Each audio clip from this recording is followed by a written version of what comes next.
So if you want to get serious, you could do some really cool things. Now, the nice thing is our next speaker, he was a world champion windsurfer. When I say world champion, he was the world champion windsurfer, ESPN, like the guy in the world. Like, that's pretty cool. We can all agree. Then, of course, as a great athlete, he goes on to be the largest owner of Keller Williams franchises in the world. And then he divested himself of all those franchises. And he is what I call a marathon runner. And his story will blow your socks off. So thank God you're wearing sandals. Okay, good. So help me welcome up here one of my best buddies in the whole world, Don Yoakum, everybody.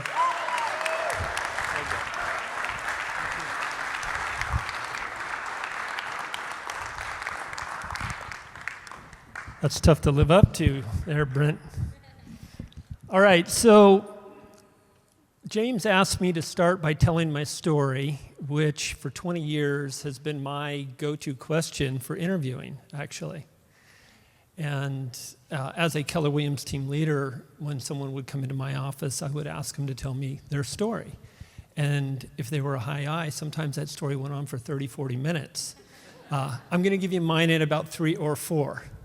Okay, but when they told that story to me, it revealed to me if I wanted to be in business with them, how much I wanted to be in business with them, if they were interviewing for the right role, and how hard I was going to work to get in business with them.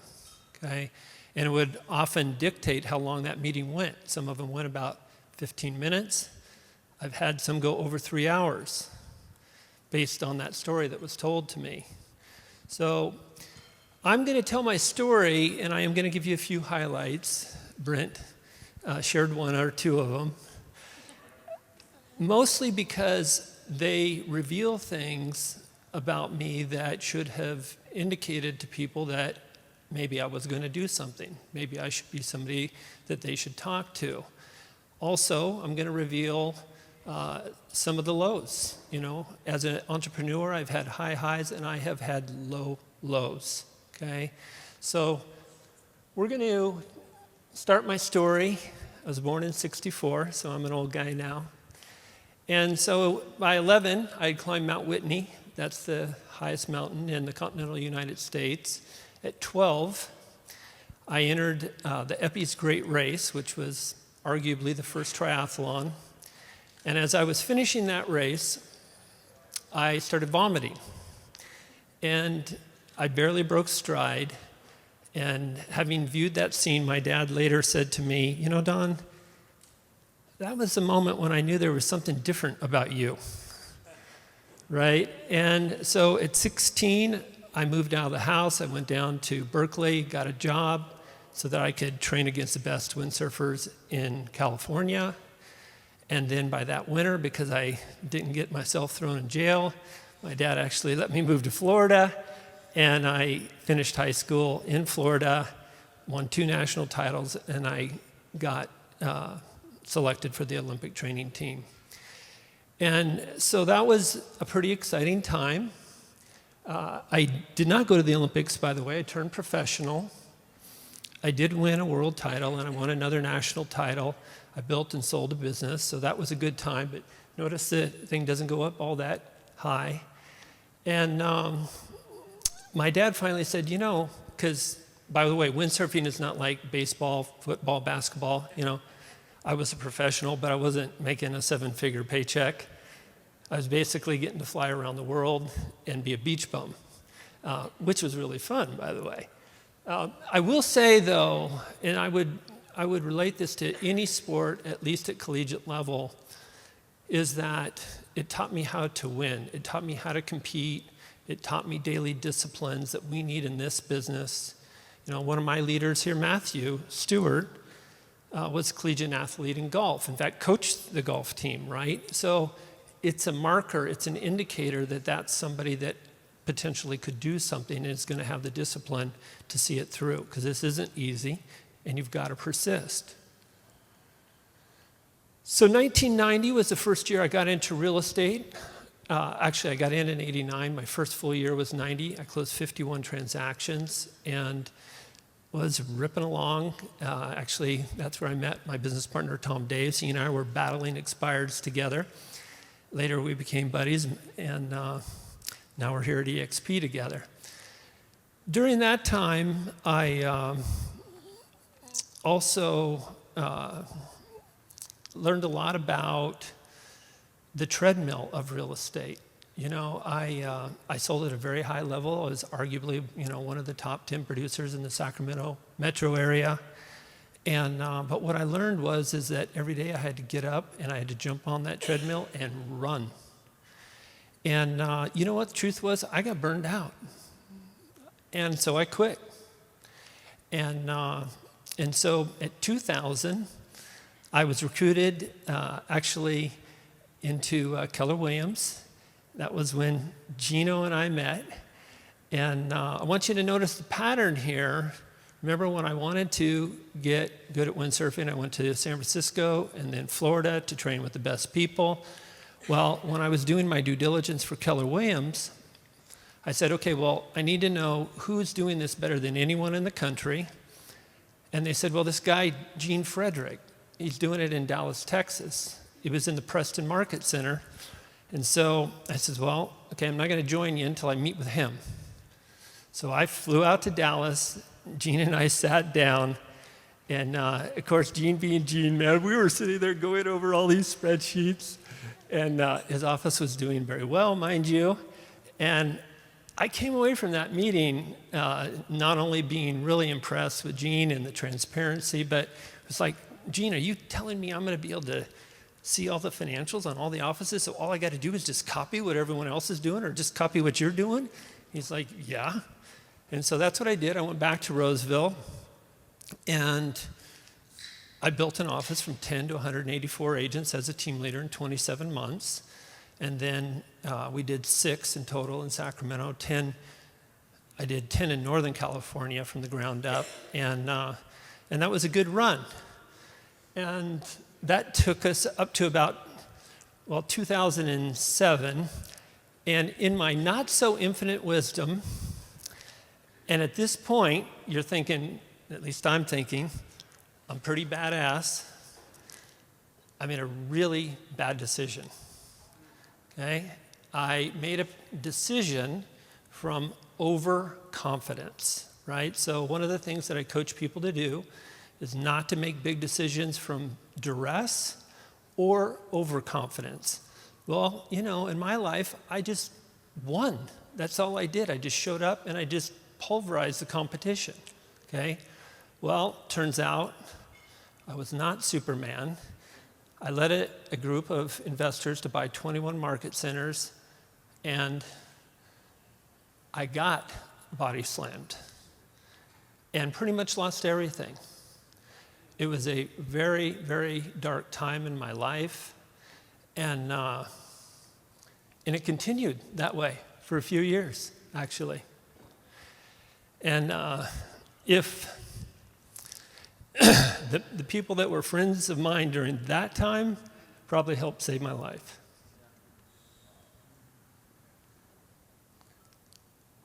But like winners do, I did finally get up off the mat slowly. I started coaching people because I felt like at least I could make a difference.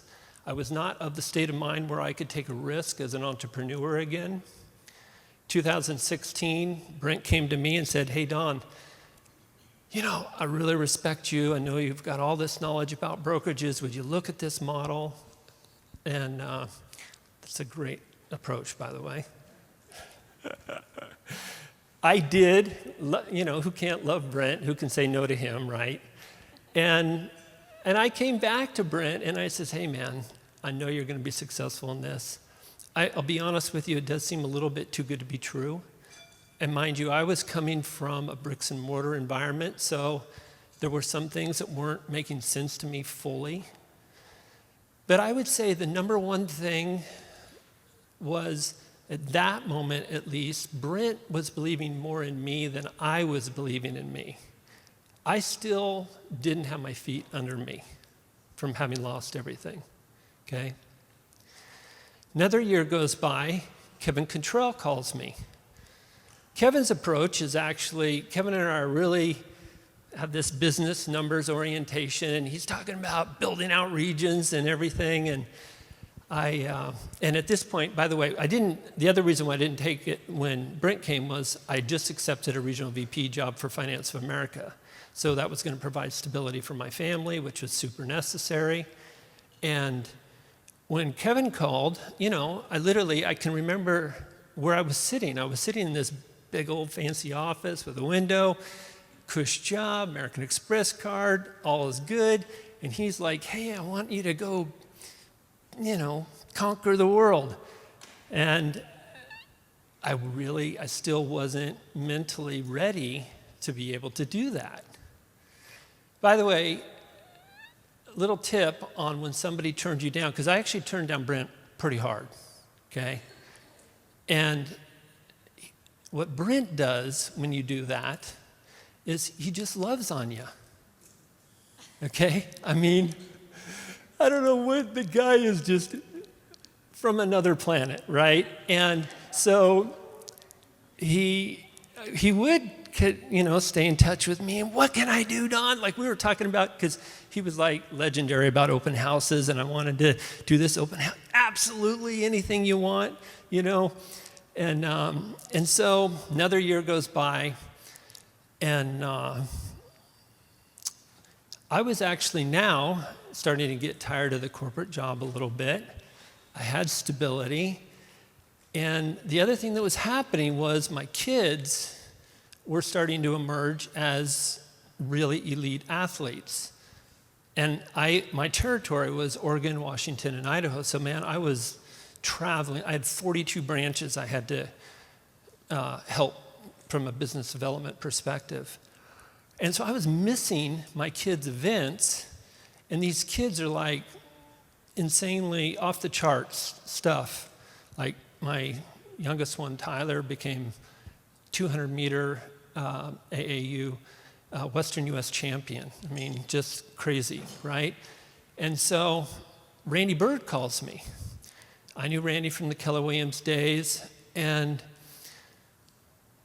I go, well, how's Brent doing? Because this is about 2 years in now. And he goes, well, Brent's making over 100,000 now.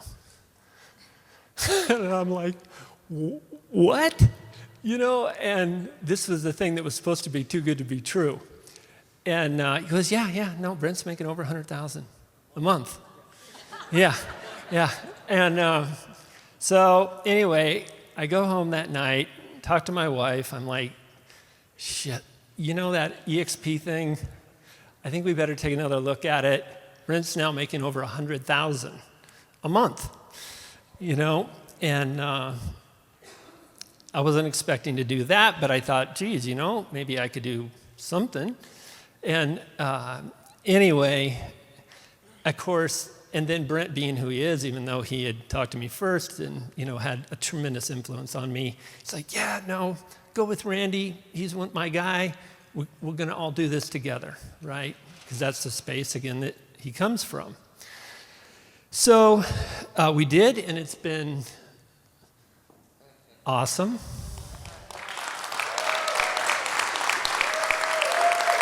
Yeah.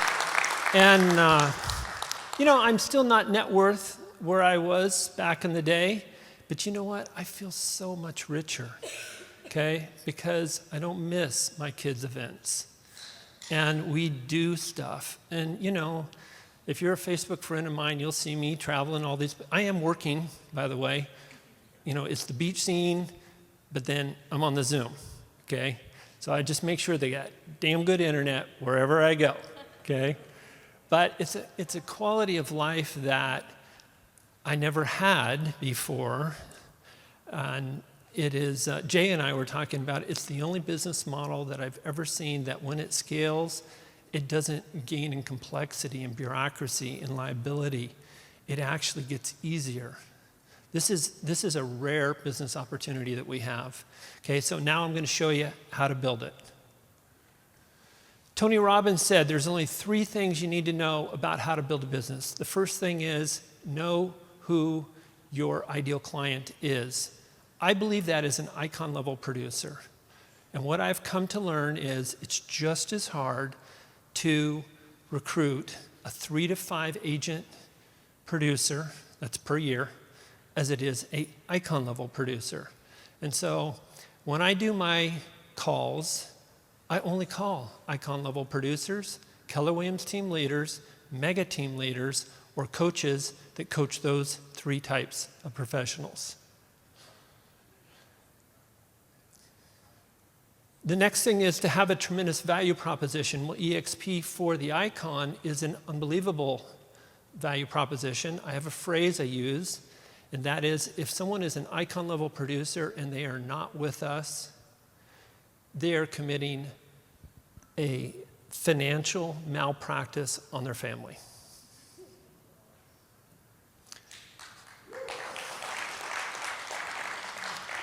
That being said, now, okay, you guys, this is a room of tremendously talented people.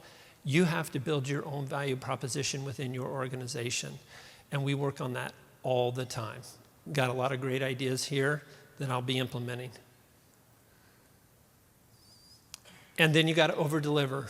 You know, one of the things when I'm coaching agents is I say, your referrals are going to be proportionate to the extent that you exceed expectations. When you meet expectations, that all that does is permit you to be able to do business again. To the extent that you exceed those expectations is going to determine the amount of referrals. It's also going to determine the level of happiness that your people are going to have that join you. All right, it's pretty simple.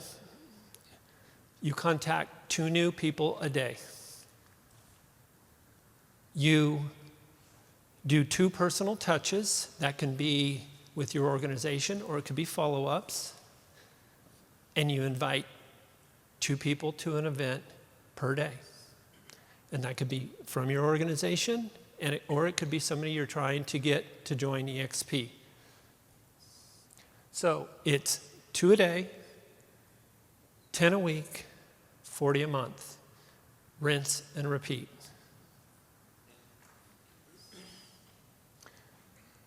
By doing that, oh, I got ahead of myself. By doing that, you're going to start recruiting, even if you're calling on icon level producers. After 90 days, you'll start recruiting 1 person a month. And in 24 months, you actually, by that math, you'd recruit 21. But if you do a little bit of follow-up, you'll actually get up to 2, okay? So I'm saying you're going to get to 24 at 2 years. You will lose 4 to attrition, but you'll still have a business foundation of 20. And from that 20, while you're doing that, your organization is going to grow. Now, my belief is that if you recruit the average agent, if you recruit 20 people, you have a front line of 20, you're going to get 1 business builder. If you recruit 20 icons or Keller Williams team leaders or mega team leaders, you're going to get 3 or 4. Can you say that one more time? Yes. If you recruit the average agent, you're going to have 1 business builder from 20 recruits. I believe if you follow my model, you will have at least 3, perhaps as many as 5. But what's going to happen is while you're getting to that 20, your organization is going to be emerging, and you're going to have roughly 150 people at 2 years. You're going to have a 6-figure recurring income in 24 months, okay? And 3 years from that day, you're going to have an organization of 500 people. Now, I've actually done much better than this, okay? But remember, I tend to go at things a little bit harder than most people, okay? So anybody that is an icon producer, though, and follows this plan, I believe could achieve these results. So in summary, lay your business foundation with your ideal client. do the 2-10-40. By the way, we launched a contest, and all of you are welcome to join us. We have a Facebook group at Atomic Habits Powered by EXP. Every week for the first 12 weeks of the year, you have to have an accountability partner. You have to call 2 new people a day. You report to Megan at the end of the week. You get a raffle ticket. The winner's going to get a ticket to the stockholders event. Second place is $500 hotel for Orlando. Third place is $250 gift certificate for Disney World. Any of you can participate. Anyone in your organization can participate. But the idea is we're trying to get people to just make 2 phone calls a day. Let the events do the heavy lifting. This is, Brent has done this better than anybody, okay? So always be building for an event and then get them there, and they're going to join you within a week of that event. And then finally, match energy with your most talented, right? And try to give them just a little bit more than they give, right? Just like Brent believed in me just a little bit more than I believed in myself, okay? And you'll see them emerge and do great things for you. So then you get to enjoy what I believe is the best risk-reward business proposition available in all of business today, not just real estate, all of business today. Thank you.